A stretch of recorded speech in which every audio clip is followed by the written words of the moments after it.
Right, time for the papers. It's 8:47 with Emma Wolfe and Kevin Schofield. Emma, apparently nearly half of us, 47%, want another election.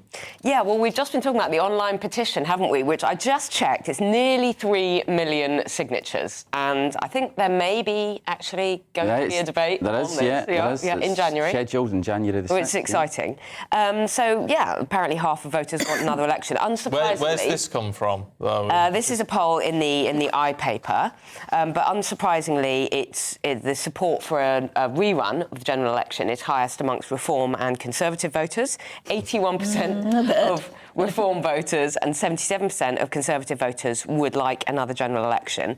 And obviously, support is lowest amongst Labour and Lib Dem voters, although a third of them would like another general election. So a third of Labour voters at the last election want to rerun it. And Lib Dem voters, say they would like to rerun it. That is interesting. That is significant. That's a lot of people. Yeah. Because it's very easy to dismiss... You see, well, all these people who want an election... Who lost. Well, they didn't vote Labour anyway in July, so what? But, if a third of people who did vote either Labour or Lib Dem, who you would think would be more sympathetic to the government, that's a big number. It does highlight the dissatisfaction and the sort of underwhelming verdict on Labour's performance thus far, even amongst their own voters. Yeah, I would agree with that. Of course, they're not going to rerun the general election. No. But I do think this whole movement, I do think the petition... I mean, you can't ignore 3 million people. Well, you can ignore them, and they will ignore them, but it's a lot of people. But it should rattle their cage. Yes. To say, we've got another 4.5 years, we need to start changing a direction. Yeah. Is Kemi Badenoch capable of doing that with this sort of ammunition? I mean, will she make a meal of it or not?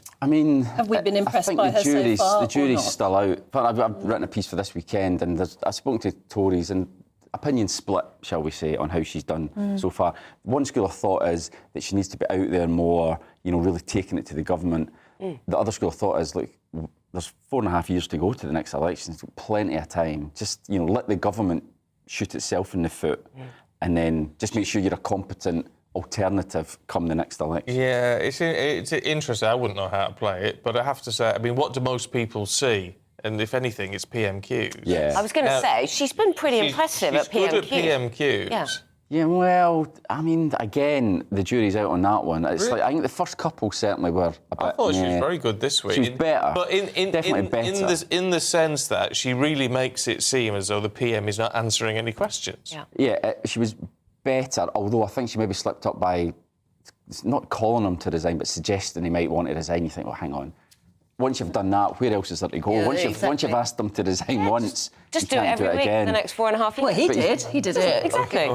But I mean, harm. you say she was good in PMQs, but who watches PMQs apart from journalists? That's my and worry. politicians? Yeah. Well, it's clipped up though, isn't it? For the even people who just watch stuff later on in the evening. And they're not watching it live. The other point a lot of people make is, well, William Hague was brilliant at PMQs. Regularly bested Tony Blair. Yeah. And yet he got hammered in 2001. So, but the significance of PMQs, I think, is for the people behind you. That you put a spring in their step, give them a little bit of encouragement. Well, our leader's on top form, so that's quite good. So it does have its benefits. But you're right, in terms of...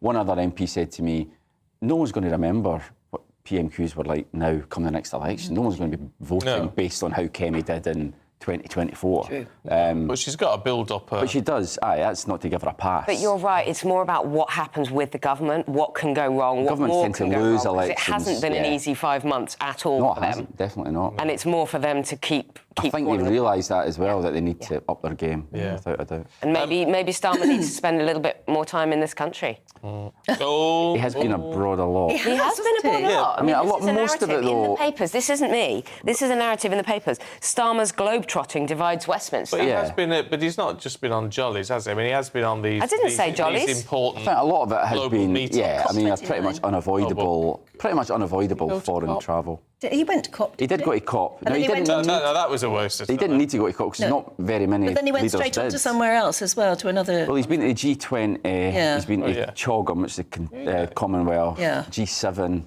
He's been to America a couple of times, and he'll be going again to see Trump, I'm sure, at some point. To give him his due, you'd be worried if he wasn't going to those sort of things. What are online sickfluencers? Yeah, this is really weird. You know the benefit system, the PIP system, and the disability, applying for disability benefits, it's sort of based on scoring points, and you have these interviews with your assessor and all of that. It now turns out there's a sort of generation of online TikTok and YouTubers who are giving coaching, basically, telling other people how to game the system, how to increase their scoring points, how to sort of maximise their benefits, how to get high scores in certain criteria, such as psychological distress, you know, just so they can maximise, as I say, their disability benefits. If you say you're suicidal, for example, you go straight to the top of the charts. And how you need to get into the top categories in order to maximise your benefits. It's really quite an insidious thing. I mean, we've got a real problem with disability benefits. It isn't surprising that this is happening, though, is it? Not surprising. No. Some people are telling others Not how when to it's kind of maximise your gamified chances. in this way. Yeah, exactly. I mean, It's the pretty cost depressing, actually, that there It are is people depressing. doing that. Yeah. Yeah, And it's a major problem for the government because the bill has gone up and up and up and has soared since nearly COVID. 100 billion by the end of this decade, with That's nearly just there'll be unsustainable, isn't it? It's 3.3 million people already claiming disability something's benefits. got to be done. It is a massive problem. And so that the people who actually are deserving of it get it and get Oh, what totally, they absolutely. It should be there for people that deserve it, but That's the it shouldn't be people trying to game the system. No, definitely no. not. Right, we've got 1 minute left. Oh, Kevin. shall we talk about this? Talking of social media and things. Yeah. TikTok sensation. It's a lovely story. This is a 92-year-old man called Edwin Rayner, who was a singer in his youth. He gave up when his wife died of cancer 9 years ago. His grandchildren so he was given a gift voucher for a 2-hour session in a studio to make his own CD. He now goes back every week because he loves it so much. His grandchildren filmed it, put it on TikTok, and now he's got people like Michael Bublé, his label, asking him to do cover versions. So he's become a TikTok sensation. And Disney have asked him to perform their hit songs for his legions of online fans. Yeah, So he's going down well with everybody. He's got 450,000 followers on TikTok. We'll see and if we 150 on Instagram. We'll see if we can find a clip of him doing just He's this. a retired It's a lovely- tropical fish dealer. Yeah, it's an amazing story. It's a great story. Yeah, we've got it. We'll play you a clip later on. Yeah. Of him. Good on him. Yeah, That's good what on I him. say. Yeah. Let's just hope 92, he's got a whole new career. Yeah. a fortune. Let's just hope he doesn't have to. Just starting. Well, anyway. Can we have a look, Kevin, at the Telegraph? Trade unions not happy with Keir Starmer. Surprise, surprise. So obviously Louise Haigh had to resign yesterday. I think she was probably made to resign, strongly encouraged to resign, certainly by Number 10 when this story broke. Now, the suggestion in the Telegraph is that this was all a plot by a chap by the name of Morgan McSweeney, who your viewers may have heard of. He is now Chief of Staff for... Oh, yes, after Sue Gray left. Now, the suggestion is that he, obviously being aware of what she'd done, what Louise Haigh had done 10 years ago, planted it with a journalist, and it came to fruition this week, and lo and behold, she's been ousted because she was seen as being too left-wing.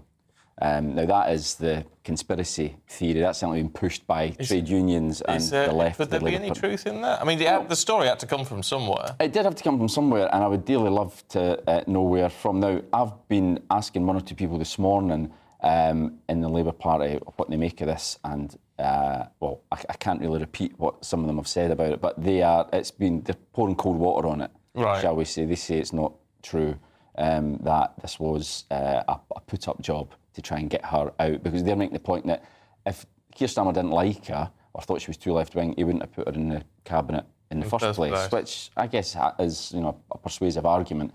But there's undoubtedly a strong suspicion that it was a political hit job. And if you look at the letter that Keir Starmer wrote to her in response to her resignation letter, it was very terse, very short, very unusual. Actually, Prime Ministers usually lavish praise on ministers who are resigning. No matter what they've done, they always find something good to say about them. But this was very short, and a lot of people reading into that. It was short, wasn't it? It was noticeably terse. Although he did say in it, I'm sure you've got a great contribution to make in the future, so I wouldn't be surprised to see her come back to it. No. Yeah, exactly. It wasn't so damaging, was it? No. It wasn't the worst crime ever. It was a conviction.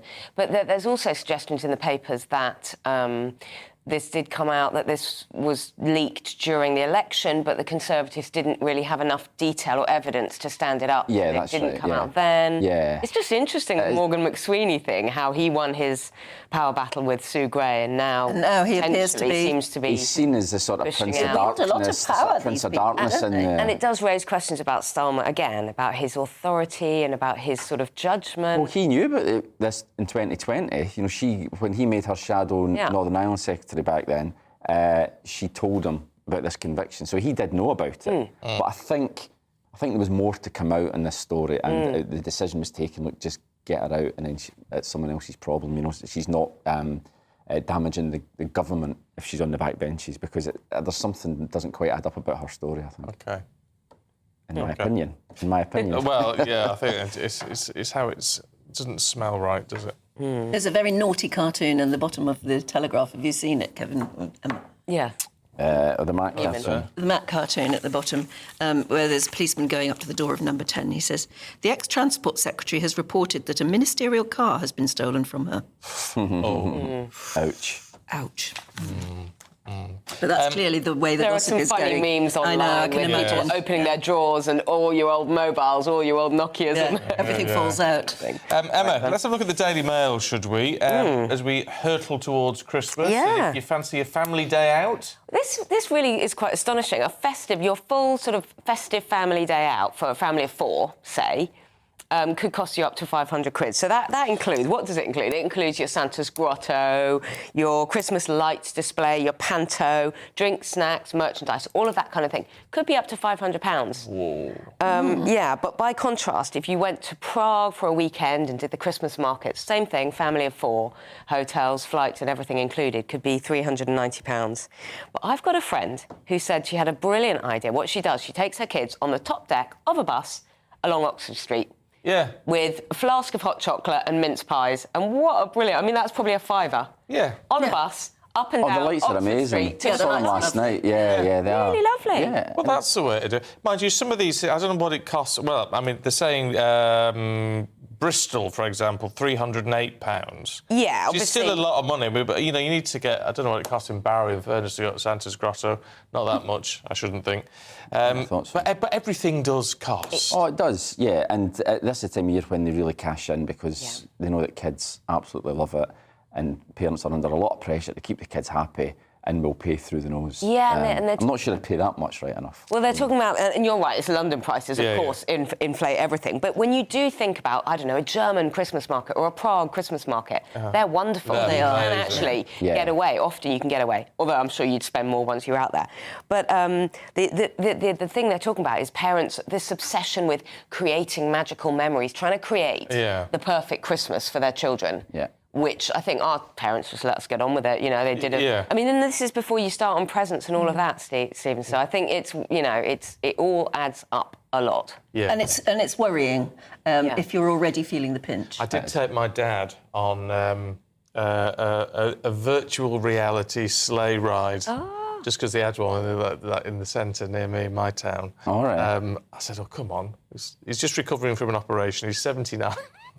Said, let's get on this. No, I'm not going on. I said, come on. Virtual reality. Did you put on a headset? the goggles and all the rest of it. I see. It was, and that was £6 each. Yeah. Was it good? For 5 minutes. It was good, but I spent the entire time with my dad going like this. It went downhill or whatever. It's very good. They're incredibly realistic. They VR really are, headsets. aren't they? That'd be great for a little one.